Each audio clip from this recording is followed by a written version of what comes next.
జరుగు నువ్వు బయట ఎవరు బ్రో నువ్వు? బ్రో ఆ అమ్మాయిని గెలవాలి తప్పుకో. అమ్మాయికి అమ్మాయి లేదు ఇక్కడ Dubai.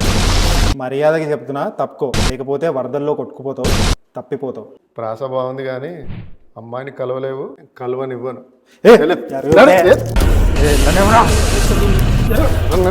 Stop it! What is happening there? Let him come. Madam ఏంటి? నేను మీ సినిమా టీజర్ చూశాను, మస్తు నచ్చింది నాకు. ఎస్పెషల్లీ బ్లాక్ డ్రెస్లో సూపర్ ఉన్నాను మీరు. థ్యాంక్ యూ బాబు. ఆ టీజర్లో నేను కూడా ఉన్నా, నన్ను చూడలేదా? గైస్, కళింగ మూవీ 13 సెప్టెంబర్ థియేటర్లోకి వస్తుంది. అందరూ థియేటర్కి వెళ్ళి చూసి మమ్మల్ని ఆశీర్వదించండి. తప్పకుండా చూసుకోండి, చూడండి. చూడండి. యా